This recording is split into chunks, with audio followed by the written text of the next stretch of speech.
नमस्कार साथियों, आपका स्वागत है एक बार फिर से नए वीडियो में। और आज इस वीडियो में बात करेंगे खास तौर पर नया सेशन लागू होने जा रहा है। जैसा कि आप जानते हैं 1 अप्रैल से 31 मार्च का जो महीना होता है वो आपका एक फाइनेंशियल ईयर होता है, या कहें अगर हम 1 अप्रैल तो यहाँ पर ये जो सरकार की तरफ से और ख़ास तौर पर हिंदू धर्म की बात करें तो यहाँ पर से एक नए साल की शुरुआत होती है।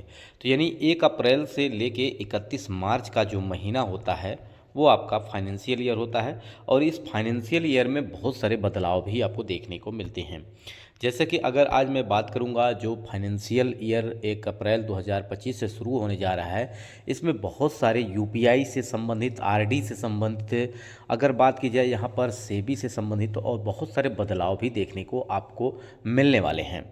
तो आज इस वीडियो में हम बात करेंगे खासतौर पर पेंशनर्स को क्या काम करने होंगे, या आप ईपीएफओ से जुड़े हैं या ईपीएस से जुड़े हैं तो ऐसे नागरिकों को क्या करने होंगे ताकि आने वाले समय में आपको जो पेंशन मिल रही है वो आपको लगातार मिलती रहे।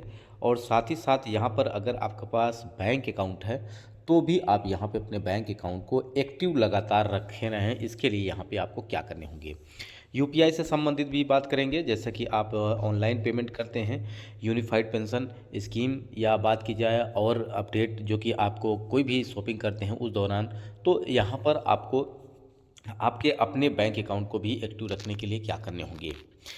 तो देखिए फ्रेंड्स, अगर हम बात करें अप्रैल का महीना आने के साथ साथ नया वित्त वर्ष को लेकर आ रहा है, जिसमें अब तक सिर्फ कुछ ही दिन बाकी हैं।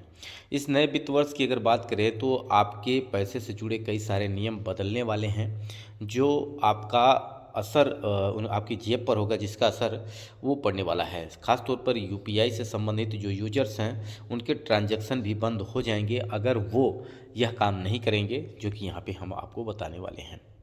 देखिए 1 अप्रैल से एनपीसीआई ने ऐसे मोबाइल बैंकों के यूपीआई ट्रांजैक्शन को बंद करने वाली है जो लंबे समय से इनएक्टिव पड़े हुए हैं। जैसे कि आपका कोई भी यूपीआई है जो आपने बना रखा है, चाहे किसी भी बैंक का हो, अगर उस बैंक का आप इस्तेमाल नहीं करते हैं, यूपीआई आपने बना रखी है, तो अब आपका वह यूपीआई बंद हो सकता है। क्योंकि यहाँ पर आपके द्वारा जो अपडेट है, जो सरकार द्वारा अपडेट है, आपके जो यूपीआई है उसको आपने एक्टिव नहीं रखा है, यानी कई वर्षों से या साल से या महीनों से आपने उसका इस्तेमाल नहीं किया है। तो ऐसे में यूपीआई ट्रांजैक्शन को आप अगर जारी रखना चाहते हैं तो आपको मोबाइल नंबर आपको अपडेट करना होगा अपने बैंक में जाकर, और कुछ ट्रांजैक्शन आपको करने होंगे, नहीं तो आपका यूपीआई बंद हो सकता है। 1 अप्रैल से एफडी और आरडी इस तरह के कई अन्य सेविंग स्कीम्स जो बैंक 1 लाख रुपए तक के ब्याज पर टीडीएस नहीं काटेगा।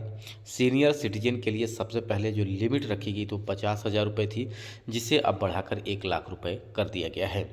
वहीं दूसरे निवेशकों के लिए अगर बात की जाए तो इस लिमिट को 40,000 से बढ़ाकर 50,000 रुपये कर दिया है।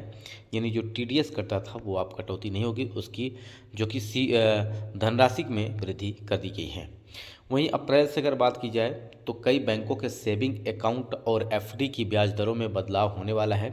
SBI, HDFC bank, Indian bank, IDBI bank, Punjab and Sind bank जैसे कई बैंकों ने अपनी एफडी और स्पेशल एफडी की ब्याज दरों में बदलाव किया है, जिसे आप बैंकों की वेबसाइट पर जाकर भी चेक कर सकते हैं।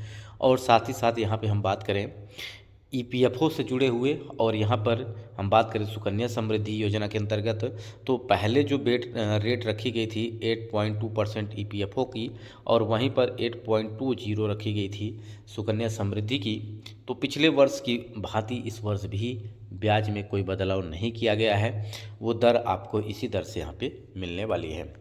वहीं सेबी ने म्यूचुअल फंड और डीमैट अकाउंट खोलने के नियमों में भी सख्त किया है, जिसके मुताबिक अब सभी यूजर्स को अपने केवाईसी और नॉमिनी की जानकारी को फिर से वेरीफाई करना होगा। नहीं करने पर आपके अकाउंट फ्रीज कर किए जा सकते हैं। हालांकि इसे फिर से एक्टिव कराया जा सकता है, लेकिन नॉमिनी की डिटेल न होने पर इसमें दिक्कत आ सकती है। इसलिए अगर आप म्यूचुअल फंड में यहाँ पर आपने इन्वेस्ट किया है तो अपने बैंक अकाउंट, अपने डीमैट अकाउंट को यहाँ पर केवाईसी और यहाँ पर अपना नॉमिनी ज़रूर फिल कर लीजिए। तो यहाँ पर ये सारे बड़े बदलाव आपको देखने को मिल सकते हैं अगर आप यूपीआई चलाते हैं। जैसा कि आज के समय की बात की जाए तो डिजिटल इस समय दौर की अगर बात की जाए तो यहाँ पर सबसे ज़्यादा ट्रांजैक्शन जो हो रहा है यूपीआई के माध्यम से हो रहा है। लोग अगर 5 रुपये भी चीज़ खरीदना चाहते हैं तो उसमें यूपीआई का इस्तेमाल कर रहे हैं। तो ऐसे में अगर आपका कई बैंक अकाउंट है और सब में आपने यूपीआई बना रखा है, तो कुछ बैंक अकाउंट जिसमें आपने यूपीआई अभी चला नहीं रहे हैं, वो आपके यूपीआई बंद हो सकते हैं, जैसा कि यहाँ पे अपडेट आपको 1 अप्रैल से लागू हो जाएगा। तो अगर आपके कई अकाउंट से यूपीआई बना हुआ है तो कम से कम उनको एक्टिव रखने के लिए अपने मोबाइल नंबर को एक बार बैंक में जाकर केवाईसी कंप्लीट कर लीजिए और उससे कुछ ट्रांजैक्शन कर लीजिए, ताकि आपका यूपीआई लगातार चलता रहे।